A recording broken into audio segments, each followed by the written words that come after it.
आज हम आपकी कक्षा में जो कविता है सूरदास के पद वह पढ़ेंगे। सूरदास भक्ति काल के कवि थे। सूरदास सगुण भक्ति धारा के कवि थे। सगुण भक्ति धारा के कवि कौन थे? जो ईश्वर के साकार रूप में विश्वास करते थे और सगुण ईश्वर की यानी साकार ईश्वर की उपासना करते थे और उसी संबंध में कविताएं लिखा करते थे। तो जैसा कि आप जानते हैं कि सूरदास कृष्ण भक्त कवि थे। आप जानते होंगे बच्चों, 8वीं कक्षा में भी आपने उनके पद पढ़े हैं। तो कृष्ण भक्त कवि थे।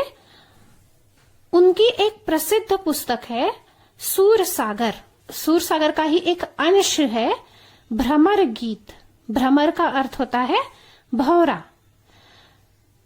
कृष्ण जी गोपियों को छोड़कर मथुरा चले गए हैं और कामकाज में बहुत व्यस्त हो गए हैं।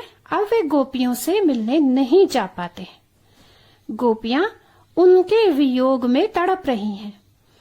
तो वे कृष्ण जी अपने एक मित्र उद्धव को गोपियों के पास योग का संदेश देने के लिए भेजते हैं। जो उद्धव है वे निर्गुण ब्रह्म के उपासक हैं और योग साधक हैं। तो वे उनके पास गोपियों के पास योग का संदेश लेकर जाते हैं और गोपियों को जब वे समझाते हैं कि कृष्ण जी अब नहीं आ पाएंगे और वे योग साधना में लग जाएं गोपियां, तो गोपियां उन्हें बड़ा ही व्यंग्य करती हैं। यही घटनाक्रम चल रहा है। तो इसी समय एक भौरा आ जाता है। भौरा एक काले रंग का कीट है, भ्रमर। तो जब वह आता है और उसे देखकर गोपियां उद्धव की तुलना उसी भ्रमर से करती हैं, भौरे से कर देती हैं। और इस प्रकार इस अंश का नाम है भ्रमर गीत।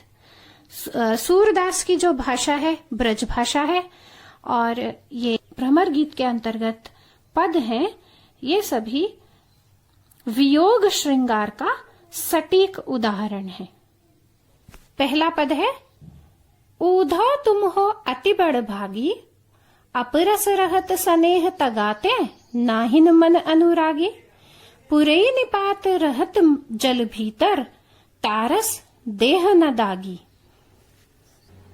ज्यों जलमह तेल की गागरी, बूंद न ताको लागी, प्रीति नदी में पाँव न बोर्यो, दृष्टि न रूप परागी, सूरदास अबलाहम भूरी, गुड़ चाटी ज्यों पागी। तो बच्चों इसका भावार्थ है, ऊधो तुम हो अति बड़ भागी, अपरस रहत स्नेह तगाते, नाहिन मन अनुरागी।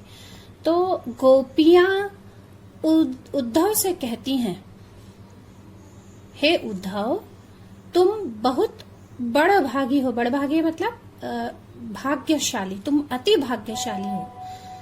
क्योंकि तो अपरस का यहाँ अर्थ है निर्लिप्त रहना, अछूता रहना।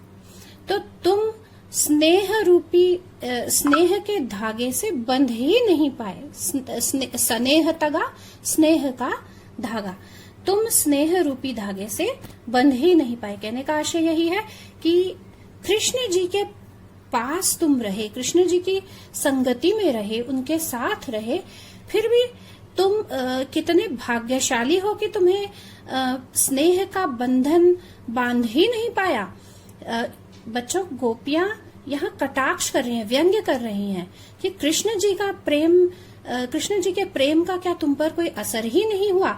वे ऐसा कहना चाहती हैं। फिर पुरई निपात रहत जल भीतर, तारस देह न दागी। पुरई निपात का अर्थ है कमल का पत्ता। तो कवि गोपियां उद्धव से कहती हैं कि कमल का पत्ता जैसे जल में रहता है, जल में रहते हुए भी उस पर एक दाग भी नहीं लगता।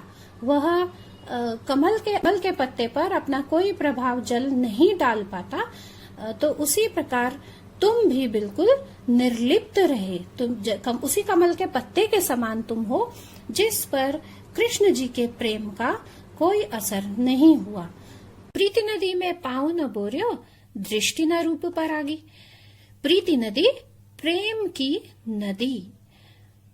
प्रेम की नदी में तुमने उद्धव पैर डुबोया भी नहीं। मतलब प्रेम की नदी के पास तुम रहे और ऐसा कैसे संभव हो पाया कि तुमने उसमें पैर नहीं डुबोया। यानी कृष्ण जी के प्रेम का जरा सा भी प्रभाव तुम पर नहीं पड़ा। गोपियां उन पर कटाक्ष कर रही हैं, बार बार व्यंग्य कर रही हैं और कह रही हैं कि उनका जो सुंदर रूप है उस पर दृष्टि जब गई तुम्हारी, तो यह भी कैसे संभव हो पाया कि तुम उन पर मुग्ध ही नहीं हुए। परागी अर्थात मुग्ध होना। सूरदास अबला हम भूरी, गुर चाटी ज्यों पागी। गुर चाट गुड़, चाटी अर्थात चींटी। तो जिस प्रकार गुड़ में चींटी जब चिपक जाती है तो गुड़ से कभी भी अलग नहीं हो पाती, चाहकर भी अलग नहीं हो पाती, उसी प्रकार हमारा श्री कृष्ण के प्रति प्रेम है। हम गुड़ में लिपटी हुई चींटियों के समान है। हम चाहकर, और उनका प्रेम गुड़ है, उस गुड़ से हम चाहकर भी अलग नहीं हो सकते। भावार्थ यही है कि गोपियां उद्धव से यही कहती हैं कि तुम्हारा जो यह जो ज्ञान मार्ग है यह हमें नहीं पसंद, इससे अच्छा तो हमारा प्रेम मार्ग है, हम उसी पर चलेंगे। हम अबला हैं, भोली हैं। सूरदास आगे कहते हैं कि वे कहते हैं कि हम अबला हैं। अबला है मतलब हम इतने निर्बल हैं कि हम ज्ञान मार्ग पर नहीं चल सकते। हम एक कठिन योग साधना हमसे नहीं होगी।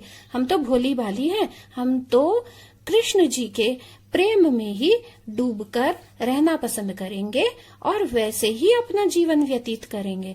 ये योग की बातें किसी और से जाकर कहना। इस प्रकार वे उद्धव की एक भी नहीं मानते।